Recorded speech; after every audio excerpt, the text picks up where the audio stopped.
Hey guys, today I'm going to start documenting my journey into going zero waste, and I wanted to create this channel to help other people that are starting to go zero waste, because I know when I was doing my research on going zero waste, it was hard to find one concrete source that I could reference for everything that I needed just to start going zero waste. I had to look at several different blogs and videos and other sources. So I kind of wanted to help alleviate that by making this channel. So today I'm just going to start with talking about some tips and tricks to implement zero waste into your lifestyle. So just to help those that are getting initiated into zero waste. If you've been going zero waste, then this video may not be as helpful, but stick around and I'll have some future videos that will probably help you out more than this one.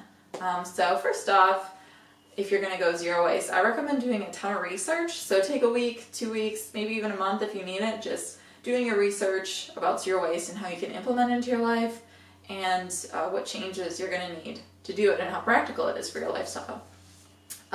So while you're doing all of your research, also take note of everything in your house that is disposable, that you need to switch out, that isn't a part of the zero waste lifestyle, and just pay attention to that and start making a list of everything, because while you're doing your research you're going to come across a ton of substitutes you can use for practically everything you have in your house. And then you can start prioritizing that list into things near the top that are really easy and cheap to switch out, and then near the bottom you can put more expensive things or things that maybe you don't need right away. And maybe to help you out, I know something that helped me out was getting a book.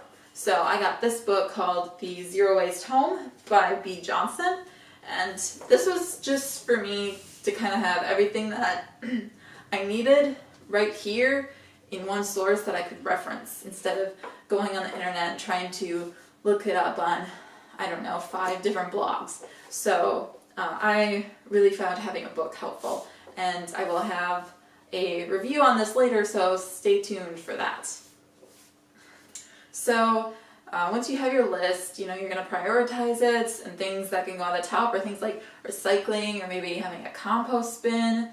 For instance, for me, at the top of my list right now is a compost bin. So I'm trying to make my own compost bin. However, you guys can buy your own, or maybe you can find some on Craigslist that'll work for you. You don't necessarily need to make it. I just like doing things myself, so I'm trying to make my own. Also, I have a cat, so I'm looking into substitutes for cat litter and cat food, and I'm kind of in the phases of trying some things out, but I will have videos on that later to help anyone else who also has a cat. Also, things that go on the bottom, and those can be things that are really expensive that you need to save up for a little. So I know some personal care products like shampoo and conditioner, some of that can be a little expensive. I know they have these plain products that have shampoo and conditioner that come in containers that when you're done with them you can send back to the company and they'll refill them for you. So I think that's an excellent alternative, but it is a little expensive, so that's something that you're going to have to save up for, as well as getting the refills for them. And then also, something that I have on my list is dryer sheets, because I already have a ton of dryer sheets and I just kind of want to use them up, and then when I'm done using them up, then I'm going to switch to the alternative. So I already have my alternative in mind. It's pretty cheap. Theoretically I could buy it right now, but I'm just going to wait a little bit until I'm done with what I have. So that's just my philosophy. Maybe if you have some stuff that you don't need anymore, you can just give it away. And that actually brings me to my second point. So when you're going zero waste, I highly recommend that you just clean out your house. So go through your closet, your clothes, your cleaning supplies, your kitchen utensils and dishes and whatever. Just go through your house and really think, do I use this anymore? Do I need this anymore? And if you don't need it, just get rid of it. So at the end, I just had a big tub of stuff that I either donated or I took to work, and my coworkers have at it and they cleaned it right out. So that was a great alternative for me instead of just having all this stuff accumulate in my home.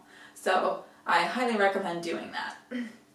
And then once you kind of get a little bit further into zero waste, you're kind of dipping your toes into it, then you can start, well, if you're like me, doing things yourself. So, you can build your own compost. I've started to make my own toothpaste, my own mouthwash, my own soap, my own laundry detergent and dishwasher detergent. So I just really like doing things myself, and I like to save money too. So doing it myself just works very well for me. And if that works good for you, well, then stay tuned, because I'm going to have more videos on doing things yourself in the future. But right now, that's just one of the big things that I think is helpful for me. And if you are really into do it yourself, you could even start gardening. I really enjoy gardening, and that's something that is a little further down on my list, just because I'm also trying to make like some gardener planters and a raised garden, and that's a little bit in the future. But for right now, I'm just kind of sticking to my composting then, and then my cat. So those two are like the most prevalent things I'm trying to get done, but I have a lot of other things on my list that I'm just going to weed away at. So overall, going zero waste can be really stressful, but as long as you just kind of stick at it and go with the flow, go at your own pace, and just do things where you can, like that's really all that matters. You're trying to make an impact on the environment, and you know, that's one step in the right direction. And you're just gonna keep going one step at a time. It's fine if it doesn't happen overnight. It's not, but as long as you're gonna stick to it and just really adamant about living a zero waste lifestyle, it's gonna be okay. You're gonna figure things out, and maybe you can't go zero waste in all aspects of your lifestyle. That's fine. You're just gonna have to compromise. I know another thing that you may want to consider when going zero waste is to become a vegetarian or a vegan. So eating meat is very detrimental to the planet. There's a ton of issues with it, at least the way we do it now. But that is a topic for a different video, but that is something fairly easy. I think it's fairly easy that you can do. Just start off going zero waste. So that's all I have for you guys today, so stay tuned, and I'll be back with more videos on going zero waste. Thanks guys!